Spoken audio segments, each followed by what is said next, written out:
variante o la traza del tensor de esfuerzos es igual a 3 veces la presión hidrostática. Y con este conocimiento podemos realmente separar cualquier tensor de esfuerzos en dos partes.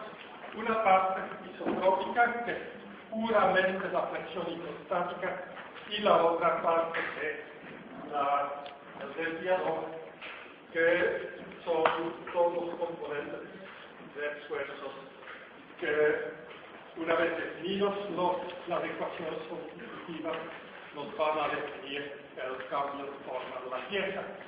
Y vamos a ver para materiales isotrópicos cómo el desviador de esfuerzos y el desviador de deformaciones están asociados. Tal igual el desviador de esfuerzos, que se puede indicar con sigma prima, sigma d o en su momento dado S, y no hay que confundir. Aquellos que se confunden fácilmente, mejor lo apuntan. Cuando utilizo el desviador de esfuerzos, no me estoy refiriendo a esfuerzos ingeneriles. También los indiqué con S. Típicamente vamos a estar hablando del desviador de los esfuerzos de Cauchy. Y en muchísimas ocasiones no va a ser muy importante, pero estamos hablando de esfuerzos verdaderos. ¿Sí? No son ingenieriles, no el tensor de esfuerzos de Cauchy se refiere a la configuración actual. Pues antes de iniciar esta última clase del primer capítulo, quiero saber si hay algunas con respecto a las tasas. Los dos cálculos que hicimos, muchos alumnos han tratado de aprenderlos de memoria, todos han fracasado.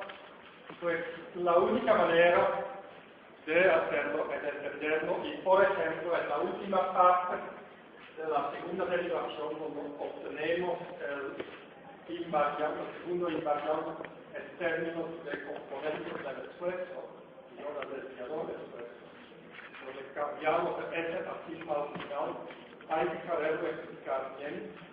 Pues, típicamente, si no lo memorizan y no lo entienden, no van a llegar hasta este punto. Típicamente van a tener ya errores previos, y pues yo me dejo algo no está bien, pero realmente hay que hacerlo, hay que practicarlo, hay que buscar hasta que lo entiendan. Yo no entendí por qué la trata en el primer invariante funciona igual a 3. Es un desviador. Vamos a decir que S y J es igual a sigma y J menos un tercio delta y J sigma.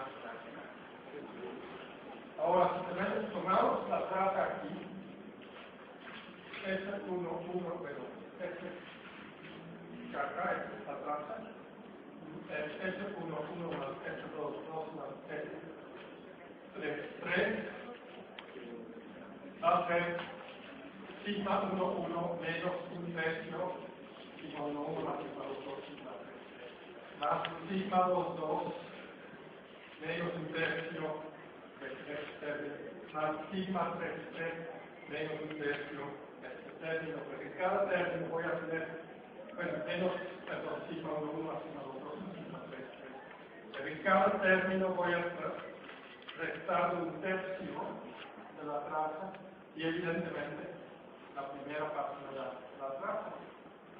Esta traza menos 3 tercios de la traza es igual a.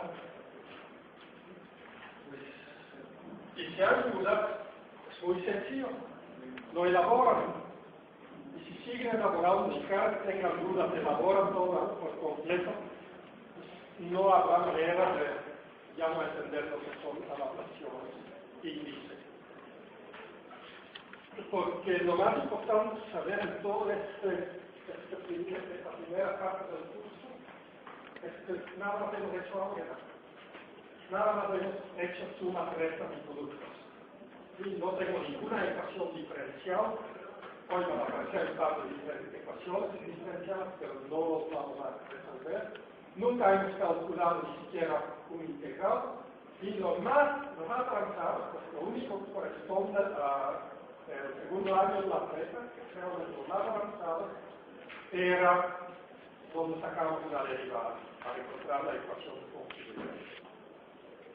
Bueno, en el valor de vectores, tal vez el primer año de la carrera, para la mayoría de ustedes, pero básicamente todo lo que hemos hecho son sumas y restas. Y lo que tal vez no les gusta es que lo hacemos con símbolos. Les gustaría tener ahí numeritos. Pero esto es algo que hoy en día un ingeniero ya no ve numeritos. Al final del cálculo, cuando sales de la computadora el numerito, y lo que tiene que hacer el ingeniero es saber si este número es sensato o no es sensato. Pero ahí meter numeritos, calculadora. Yo tengo 20 años fácilmente sin utilizar una calculadora en ingeniería. Si tengo que calcular el precio de mis boletos de aviones, pues lo hago con la calculadora, y no vale la pena meterlo en Excel o hacer un programa que lo haga automático. Pero para cálculo de ingeniería, lo pones en Excel, hoy en día en matemática. ¿Por qué? Porque si lo tengo una vez hecho en Excel o una vez hecho en matemática, todas las 100 veces que lo vuelvo a hacer, ya está listo. Pongo otros datos de entrada, salen otros resultados. Pero para poder hacer esto, tengo que entender las fórmulas, no los numeritos. ¿Sí? Y esto es algo muy importante que tenemos que superar. En el invariante, donde está en el número 6, es porque es un medio de S12 por S12 más el un medio de S21 por S21. Pues básicamente, otra vez es algo que terrestre no es la presa, es algo que es relacionario. ¿Sí? Tengo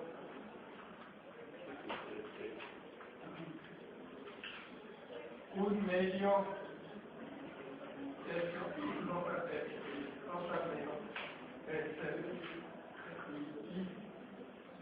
otra cosa más un tercio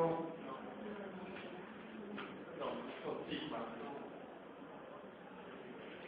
No, era el que estamos hablando, más un tercio,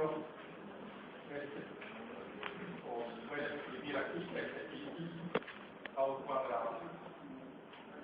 ¿Cómo lo sumamos? Pues sacamos es un tercio, un medio, pues voy a obtener 2 sextos de un sexto. Y saco un sexto fuera y sumo todo. No, pero ¿qué es el 6? Aquí adentro del 6 es porque todos estos términos ocurren 2 veces y pues teníamos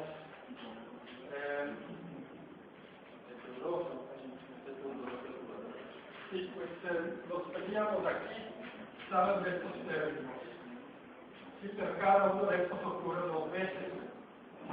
Pues vamos a tener S12, S12 y vamos a tener S21, S21. Ocurre 2 veces. 2 veces un medio, 1 por 6, porque saqué 6 fuera, porque lo puse aquí hasta el final. Alguien que nunca ha estudiado plasticidad, por ejemplo, todos que todavía no han retomado este curso nunca, se les puede aparecer bastante absurda esta formulación, no parece servir para nada, pero en la realidad la vamos a utilizar muy frecuentemente en el criterio de von Mises. Pues es un cálculo esencial. En el puro estudio de tensores de esfuerzos, este cálculo no va a aparecer, porque no tiene aplicación alguna. Sí, claro. El cálculo que parece ser sensato es aquel que lo escribimos que en realidad un medio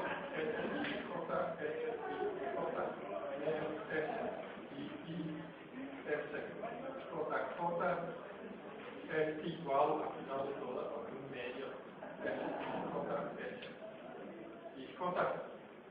y si lo escribimos así, se demuestra en realidad que este término es igual a 0. Hay muchas otras maneras de hacerlo, todas son válidas, pero tiene que ser correcto. Yo simplemente voy a agarrar sus cálculos, ver si cada operación es correcta y consistente, y si no es el caso, pues digo, no, lo memorizaron y pues bueno. ¿Por qué es importante que las variantes Los invariantes, bueno, pues esto también no sabía cuando hablamos de plasticidad, pero resulta que si queremos, cuando hacemos un ensayo de tracción sabemos cuándo se forma el material. Es el límite del silencio.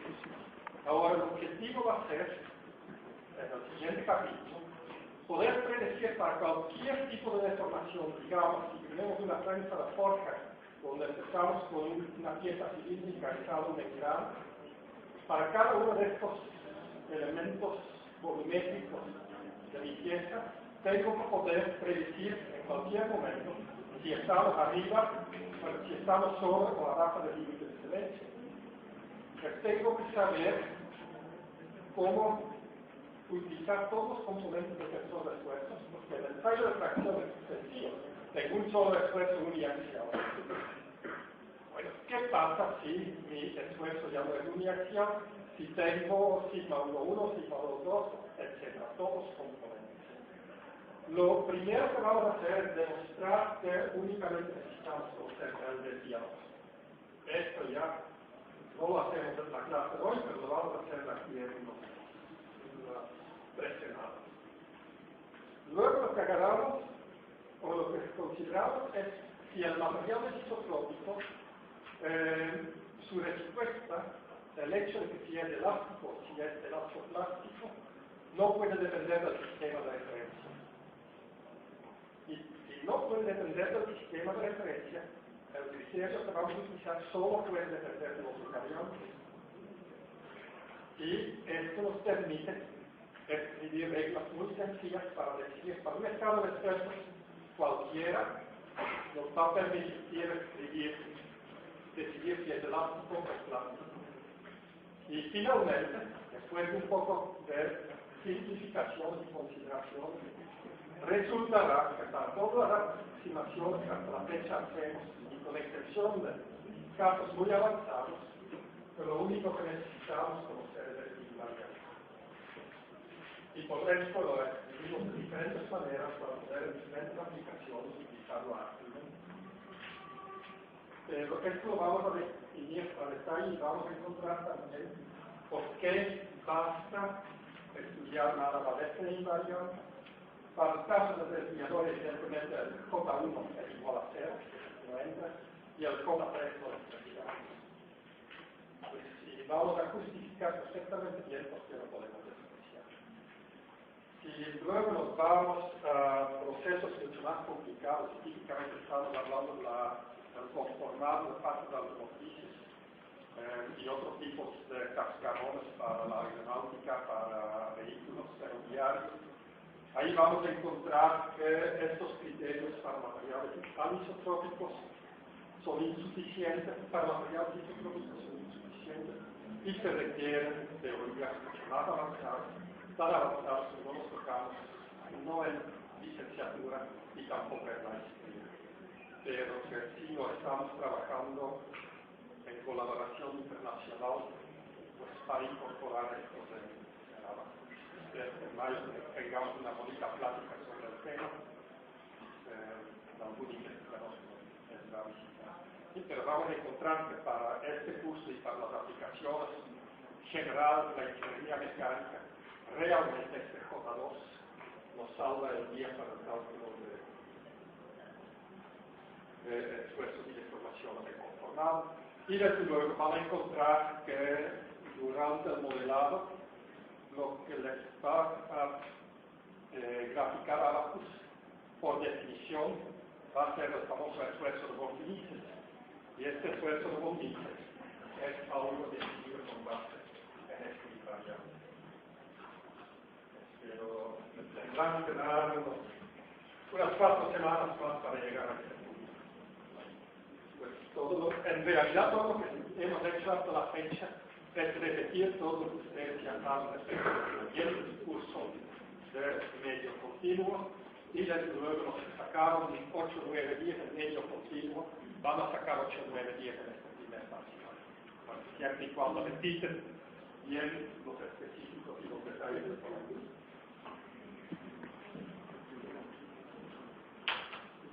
Y los que todavía deben medio continuo, pues aprovechan el estudio de este curso para aprobar de una vez los dos en este semestre y dejar esta historia. Pues, y hablando del tema, pues tenemos que encontrar ahora las ecuaciones de conservación. Las ecuaciones de conservación se estudian tanto en cursos del termofluido, del medio continuo, termodinámica de sistemas abiertos, es decir, turbinas, toberas, bombas y otros tipos de máquinas de conversión energética, y por lo mismo deberían estar perfectamente conocidos, pero un poquito como es el caso de esfuerzos de formación, elasticidad, realmente son la base y el núcleo alrededor del cual revierte con la ingeniería mecánica, y no nada más la mecánica, también la minería y la civil. Y por lo tanto, el hecho de que repetimos otra vez las ecuaciones de conservación no le dará daño. Pues realmente, cuando salen de aquí, lo deben dominar a la perfección, y cualquier persona que les pregunta en su vida profesional lo tendrán que poder explicar así, para que diga a la gente, no, pues se nota que este viene en la UNAM y sabe que está hablando. Sin embargo, lo que no podemos hacer en este curso es con la derivación de esta ecuación. Nada más les quiero repetir que indica que para el modelado de procesos de manufactura son las partes importantes. Yo creo que toda la mecánica del medio continuo, la obtención de las ecuaciones de conservación, no sé si se acuerdan cómo era, pues definimos, por ejemplo, en conservación del masa, definimos un volumen aleatorio, calculamos los integrales de cuánto masa entra y cuánta masa sale del volumen, y esto nos da el cálculo de qué tanto cambio hay de masa dentro del volumen. Esto involucra comparar una integral de volumen, una triple integral sobre el volumen, con integrales sobre la superficie. Esto no es muy fácil. Esto aplica el teorema de divergencia para convertir la integral de área por una integral de volumen, y se concluye que si es válido para un volumen cualquiera, tiene que ser válido también para cualquier volumen infinitesimal, y se obtienen las ecuaciones diferenciales. Me gusta mucho todo esto, pues cuando yo lo tuve que estudiar en mi carrera, pues me quedé asombrado, pero igual sé que muchos de mis compañeros no se quedaron nada asombrados, nada más asustados. Pues esta parte del curso lo dejo a mis compañeros que enseñan medio continuo, y aquí brevemente voy a apuntar las ecuaciones. ¿Y cuál va a ser el punto en este aspecto? Pues por un lado no lo puedo dejar a un lado, decir que todos lo saben, porque sé que no es el caso y vamos a tener problemas. Por el otro, lo que es muy importante es que lo sabemos interpretar dentro de los limitantes que vamos a imponer en el estudio de los procesos de conformado. Es decir, muchas partes de estas ecuaciones bastante complejas van a quedar fuera y tenemos que saber por qué quedan fuera. Y otras partes van a ser tan importantes que realmente tenemos que tener presentes, que tenemos que saber que estos forman el núcleo de cualquier cálculo de elementos finitos, y por lo tanto los tenemos que dominar. En términos de cómo les puedo investigar y estudiar lo que vemos en esta clase, pues es muy sencillo. Les aviento sobre la hoja del examen, les copio una ecuación de conservación y digo, ¿qué es esta ecuación? ¿Para qué sirve? ¿Y cuáles son los términos importantes? Y por sencillo que esto es, típicamente la mitad, los tercios de los alumnos dejan esta pregunta en blanco. Y peor que esto es, ahora la última clase del capítulo, y tengo esta tendencia medio gacha de pedir siempre algo en la última clase. Pues por favor, no la dejen abundar, pues puede ser interesante para sacar un buen promedio probablemente. Y si no lo pregunto en este examen, casi seguro va a aparecer en un final. Trato de librarlo de un solo golpe y no se tomen, no se confíen aquí. Ahora, ecuaciones de confirmación. Es fácil hacer errores de signo, pues siempre los apunto, no los memorizo, pero para iniciar tenemos que definir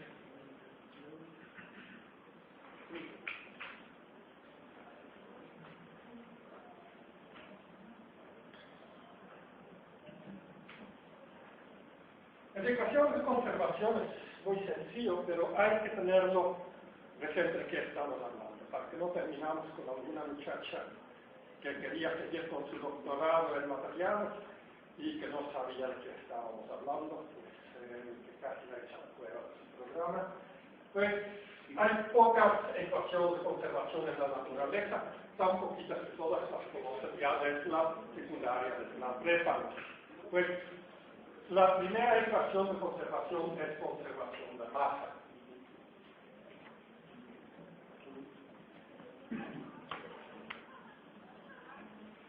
¿Quién formuló esta? La Poincare. Si es correcto, se puede decir más fuerte.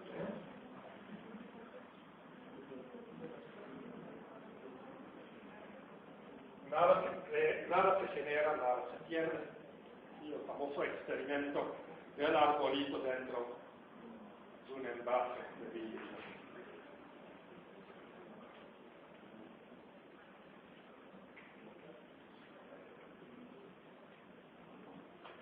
Conservación de momentum.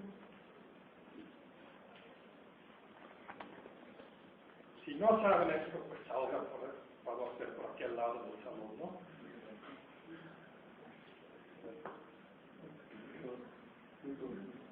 Bueno, como quien les salvó la vida, pues esto es una de las famosísimas leyes de Newton. Básicamente,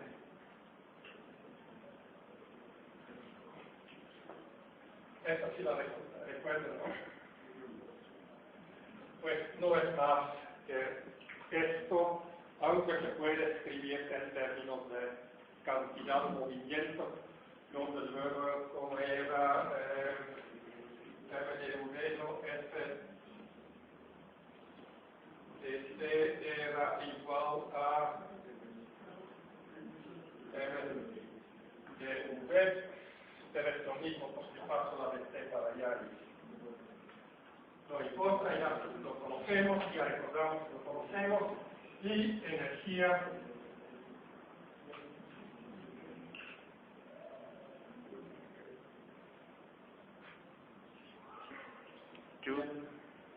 formuló definitivamente Joule.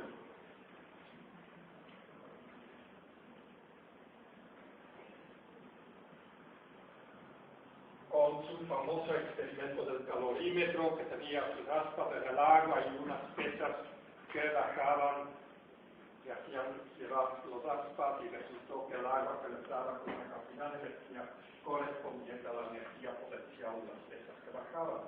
Luego lo repitió con resistencia eléctrica y así demostró que todas las formas de energía se pueden conservar uno en otro, pero finalmente no se puede libremente porque hay una ley final que no es conservación, sino la segunda ley de la termodinámica que decía que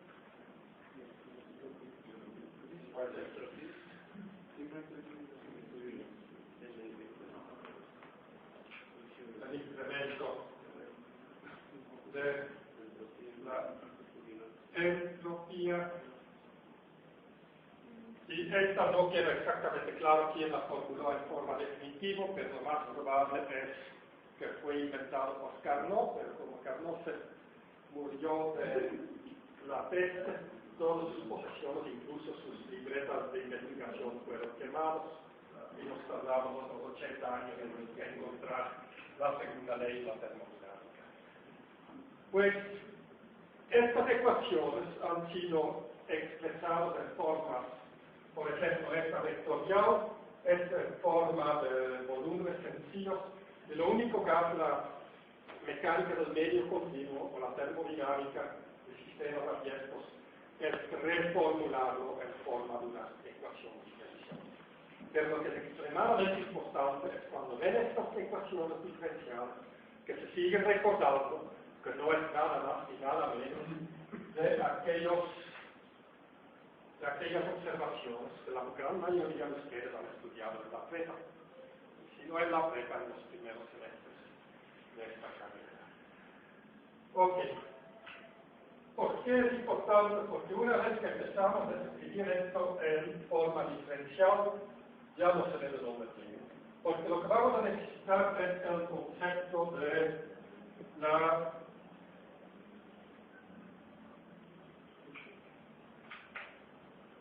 derivada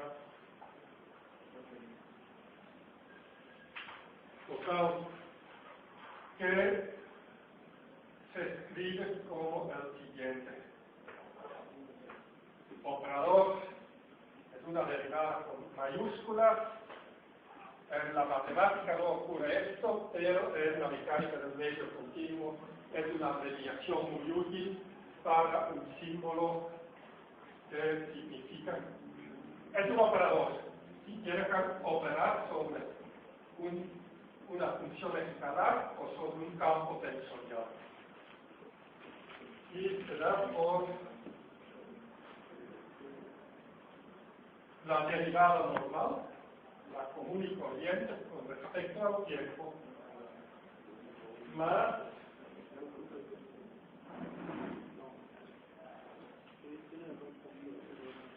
la velocidad como tensor.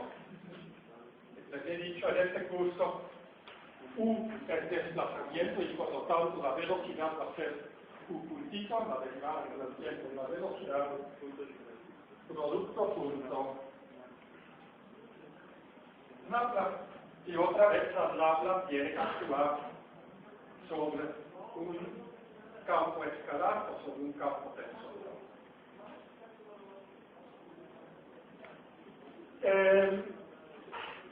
Vemos que esta derivada con respecto al tiempo nos va a dar el cambio del campo tensorial dentro del volumen considerado, mientras que el término U.nabla se debe a la cantidad de cosa, no sé qué cosa, pero típicamente va a ser masa, momentum, energía o entropía, la cantidad de cosa que por el flujo ocurre, entra en el volumen y sale. Y la diferencia, que es lo que ocurre que sale, evidentemente aporta al cambio en el tiempo de la cantidad que estamos estudiando. Y estos términos se llaman términos de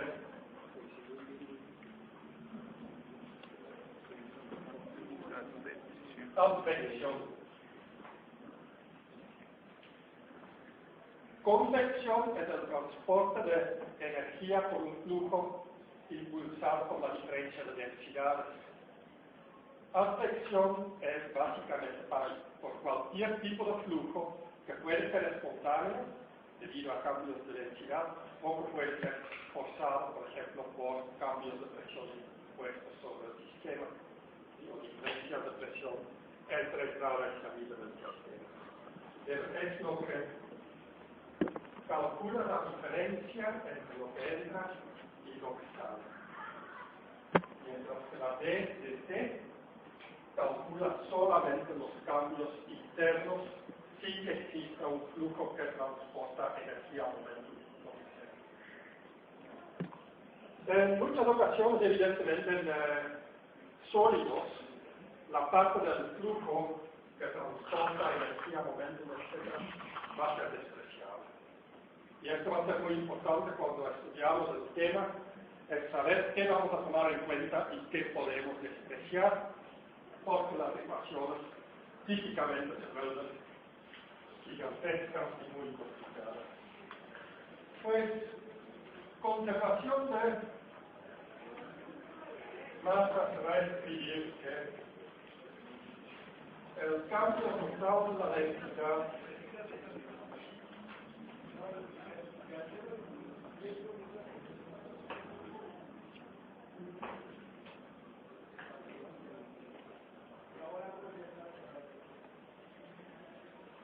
es 0.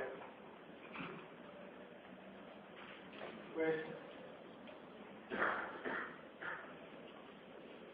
vemos que el cambio total más rho veces la divergencia del campo de velocidades nos da 0.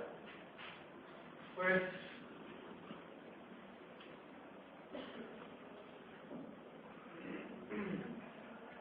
escrito de forma inicial vamos a encontrar que rho punto más UI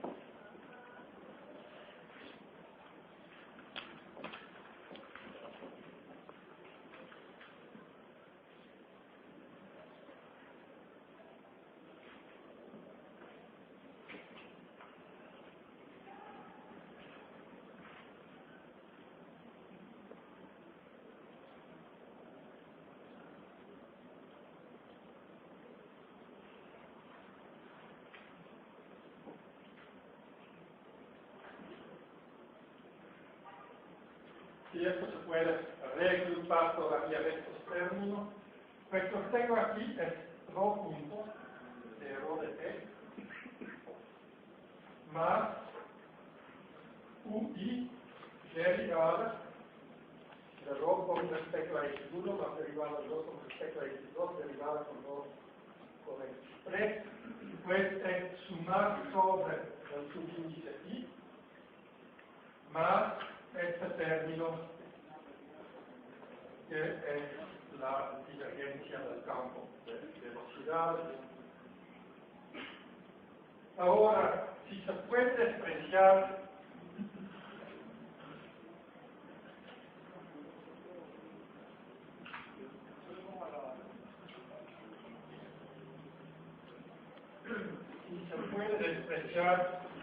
la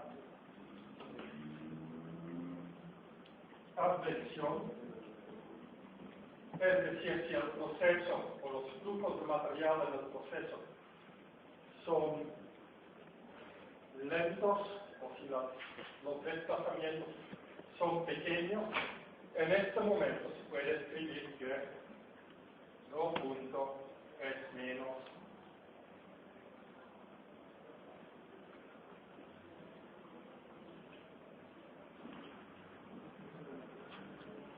rho más la U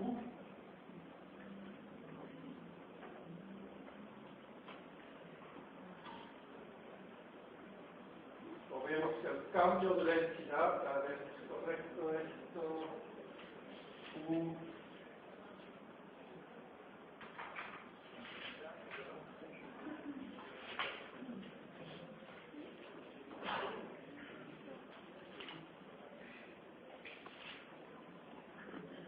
y para densidad constante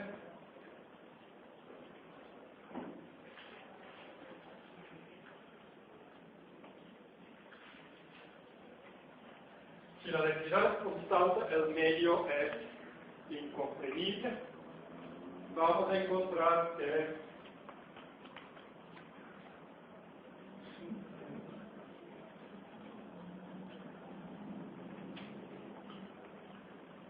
la divergencia de la velocidad es igual a 0. Esto es una aproximación muy interesante porque las funciones que resuelven esta ecuación diferencial están conocidas y esto permite realmente modelar o expresar la solución de este tipo de campos en una forma general como expansiones de serie que luego se pueden ajustar a las condiciones de frontera. En muchas ocasiones nos da una primera pista, pero seguramente no la solución total de cómo resolver problemas de flujo incomprimible. Ahora sí, el flujo incomprimible vamos a encontrar que, por ejemplo, en la plasticidad es una aproximación muy interesante. También en la mecánica de fluidos se utiliza muy frecuentemente, que los líquidos son incomprimibles. Ahora, hay que decir que los líquidos son típicamente 10 o 100 veces más compresibles o comprimibles que los sólidos. Pero el punto importante es que las presiones que uno maneja dentro de un líquido son típicamente mucho más pequeñas que las presiones o los esfuerzos que podemos obtener en un sólido. Y si la compresibilidad es tal vez 10 veces mayor que un sólido, pero la presión es 1000 veces menor, en este momento resulta que el cambio de volumen va a ser muy pequeño. Y el caso más extremo donde se aplica esta aproximación es en la meteorología. Es decir, los meteorólogos consideran que sus fluidos, el aire, es incomprimible. Dicen, caramba, pues el aire, si agarramos una bomba y inflamos la llanta de la bicicleta, sabemos que es comprimible. Sí, pero los cambios de presión en la atmósfera son de bars, no de kilobars, no de megabars, y por lo tanto los cambios de volumen son pequeños. Y en la meteorología se considera que la diferencia de densidad del aire solamente se debe a la temperatura y no a los pequeños cambios de presión que ocurren debido a las corrientes, a los vientos en el aire. Pues no hay medios incompresibles, es imposible que existan, pero siempre se calcula qué tan grande es el cambio del volumen debido a la presión aplicada. Y en este caso, la aproximación de densidad constante, aún para gases, puede ser. Nunca es válida, ¿sí? Pero puede ser sensata. Ok, pues esto fue el caso sencillo, pero insisto, el uso de esta aproximación de densidad constante nos permite definir una clase de ecuaciones diferenciales, de funciones que cumplen con esta condición, y estas funciones las podemos utilizar para intentar modelar flujos complejos o fenómenos de flujos complejos.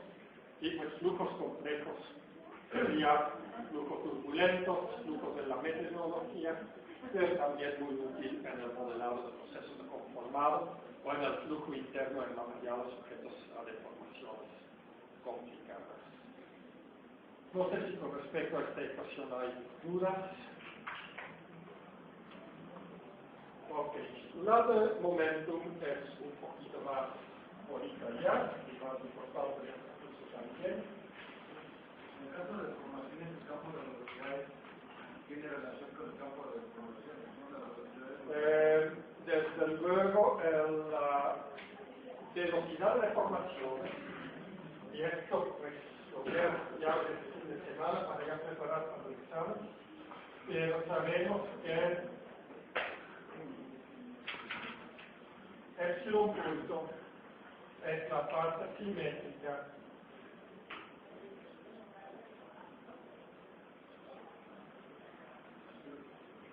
de la U, o epsilon punto, y J es un medio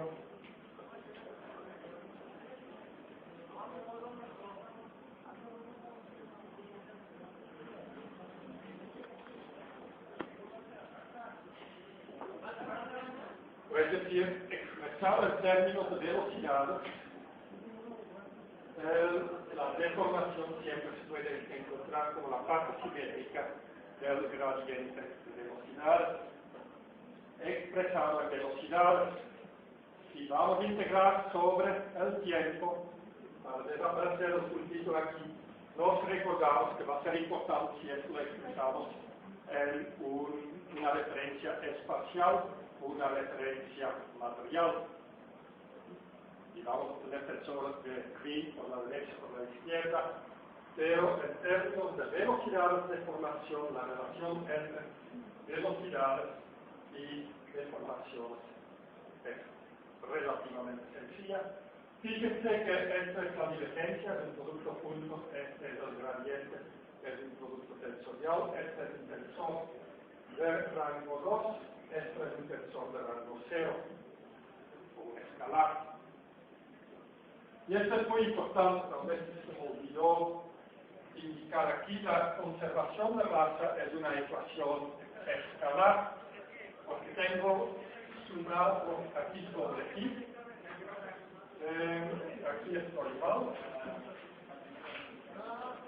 tengo un escalar, un producto punto, es decir, una suma sobre i, no hay un índice libre, y tengo una suma sobre los i, no hay un índice libre.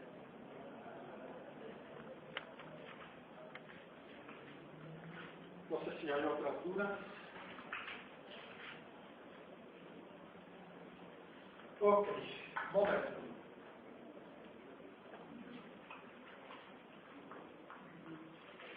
Vamos a tener aquí que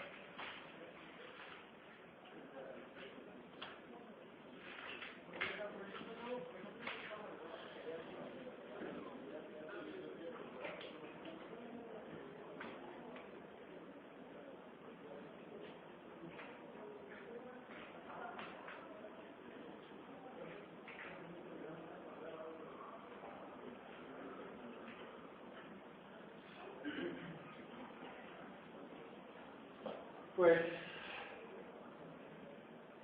la divergencia del esfuerzo tensor de rango 2 más la densidad por B son los esfuerzos de cuerpo, es un tensor de rango 1, es igual a ρ por la derivada total de la velocidad. Esta B es una fuerza por unidad de volumen. Vemos aquí en el lado izquierdo, fuerza, gradiente de, bueno, más bien la divergencia del tensor de esfuerzos tiene dimensiones de una fuerza, dividido por la densidad. Pues, pero vemos que tenemos en este lado las fuerzas. Esta divergencia nos da la diferencia entre el esfuerzo que actúa sobre un lado del volumen y sobre el otro, pues es una fuerza resultante. Esto es fuerza, y aquí vemos la derivada de una velocidad. El tiempo pues tiene carácter de una aceleración. Fuerza es masa por aceleración. Ahora los esfuerzos del cuerpo, los B, que tienen como componentes PI, pueden ser, por ejemplo, la gravedad, fuerzas electromagnéticas, un campo magnético que actúa sobre un material ferromagnético, no sé qué más podría ser. Luego hay gente que aquí mete las fuerzas virtuales como la centrífuga y otras fuerzas, pero esto en realidad van en el término de la derecha donde tenemos las aceleraciones. Lo que también encontramos aquí, si en un material hay esfuerzos internos, por ejemplo por distribuciones de dislocaciones en el material, estos van a entrar en este término también.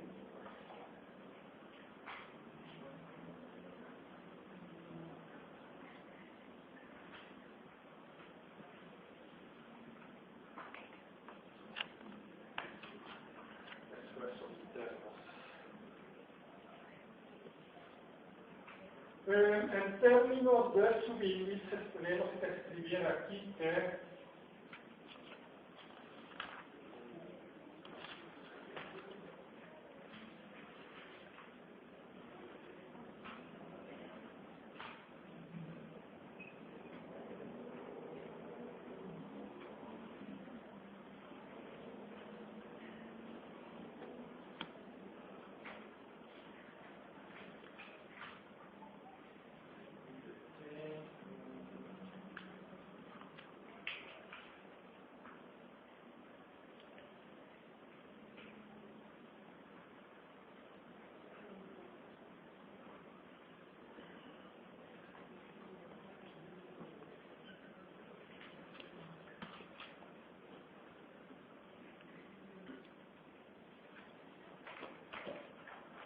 A ver cómo era esto.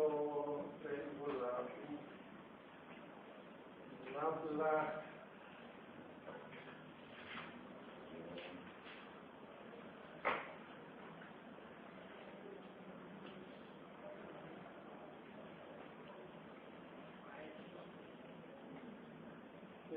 Vamos a revisarlo bien. Tengo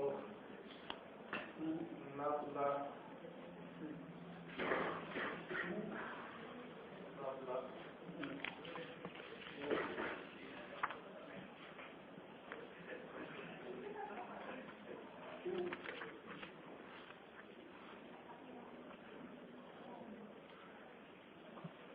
Tiene que ser así.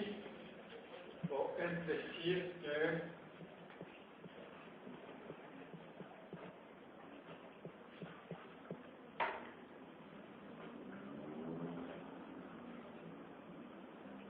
no voy a hacer esto así.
Hay que tener un poquito de cuidado al elaborar los términos, pues esto es el primer término, realmente nos habla de cambios en la velocidad en dirección 1. Son cambios de velocidad en dirección 1 con respecto a x1, cambios de velocidad en dirección 1 con respecto a x2, etc. Pues el producto punto aquí se elabora sobre los subíndices J y en cada fila la U aparece aquí en las derivadas con el 1. Aquí tenemos referente a un 2 y el producto punto se da sobre estos subíndices y pues aquí al final de sigma es 1 de x1 más de sigma de 2 de igual a 2 de sigma de 3 sobre 1 más de x3 más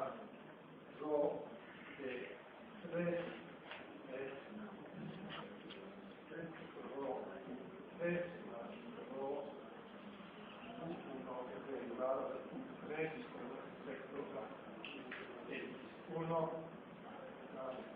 U2 derivada de U3 con respecto a X2 más U3 derivada de U3 con respecto a X3. Estos se conocen como las ecuaciones de Navier-Cauchy. En la primera de estas ecuaciones, al último, parcial de 1, parcial de 3, está mal. 1, 2, 3.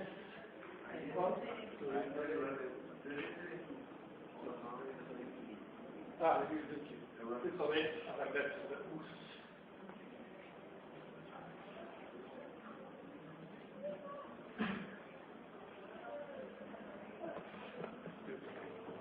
Sí, en estas ecuaciones se sustituye la ecuación constitutiva para los fluidos newtonianos, se obtienen las ecuaciones de Navier-Stokes y las ecuaciones de Navier-Stokes, si logran demostrar que siempre tienen solución y que esta solución es única, les dan $1.000.000 más el premio Abel, que son otro $1.000.000, que es el equivalente del premio Nobel para la matemática, pues son un problema de extrema importancia en el estudio de la física, porque hasta la fecha no se puede demostrar que estas ecuaciones tienen solución en cada caso y que esta solución es única. Se puede hacer para el caso bidimensional, pero no para el caso tridimensional. Y estas ecuaciones dominan todos los problemas de flujo en fluidos newtonianos, pues realmente son central para la ingeniería, pero no sabemos si las podemos resolver siempre. Y pues si lo logran demostrar, pues ya no tienen que venir a clases. Bueno, les van a contratar para las clases, pero probablemente en una universidad donde pagan mucho dinero. ¿Por qué es tan complicado? Pues el asunto en estas ecuaciones, el asunto principal son estos términos. Los términos y lo que falta en cada uno de estos son las puntitas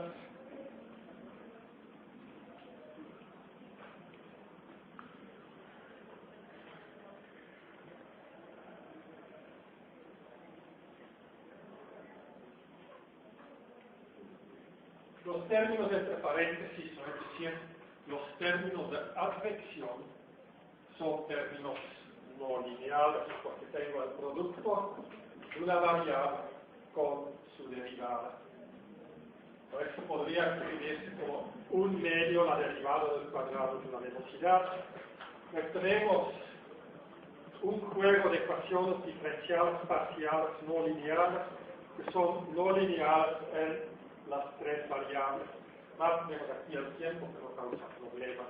Pues esto causa que este juego de ecuaciones diferenciales parciales se hace extremadamente difícil de resolver y esto tiene como consecuencia que para los casos generales o para las soluciones en la ingeniería se trata de simplificar.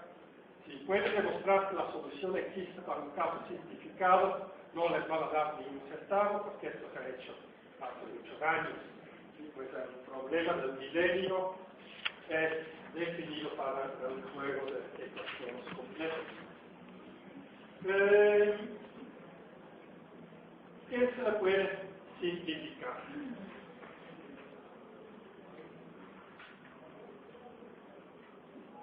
Pues si se puede despreciar la advección o el transporte de momentum debido al flujo que cruza a través del volumen. ¿Dónde ocurre esto? En mecánica de sólidos.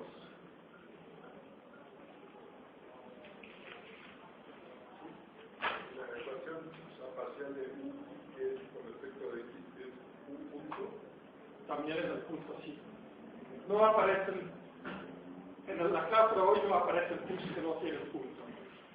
Sí, pues si puede tener un punto o dos puntos, puede ser una velocidad o una aceleración. Las ecuaciones de conservación no se pueden definir en términos de desplazamientos. Bueno, a menos que vayamos a meternos a integraciones complicadas, pero no es necesario, se expresan en términos de velocidades. Si se puede despreciar la presión, que es siempre el caso en la mecánica de sólidos, en este momento las ecuaciones se simplifican considerablemente porque obtenemos que nabla, lo punto sigma, rho B, acuérdense, rho es un escalar, pero B es un vector, es igual a rho es la aceleración o fuerza igual a masa por aceleración. En esta forma nos vamos a encontrar de vez en cuando, pero en muchas ocasiones en mecánica de sólidos consideramos que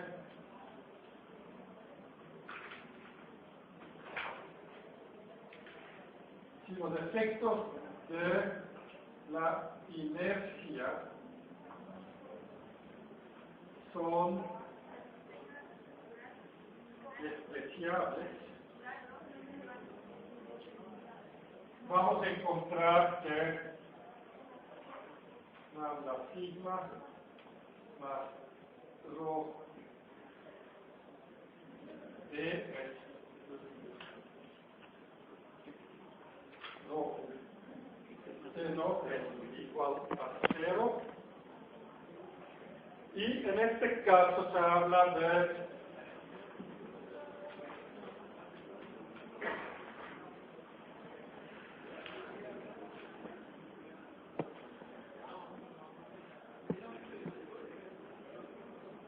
se dice el texto sobre modelado que es un proceso cuasistático, pues esto es en realidad una grosería, pero bueno, como ingenieros de vez en cuando decimos groserías, ¿no? Pues es una grosería total porque un proceso cuasistático tiene que ver con estas dos leyes, no tiene nada que ver con conservación de momento. Sin embargo, lo vamos a tener que apuntar porque en el manual de Abacus se utiliza esto un proceso cuasistático cuando el efecto de la inercia es despreciable. Y podemos pensar, porque tengo aquí el nabla sigma,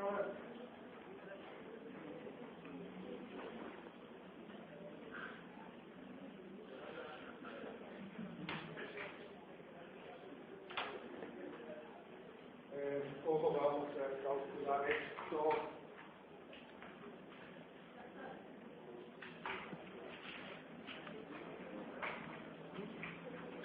Vamos a pensar que rho es 7.800 kilogramos entre metro cúbico.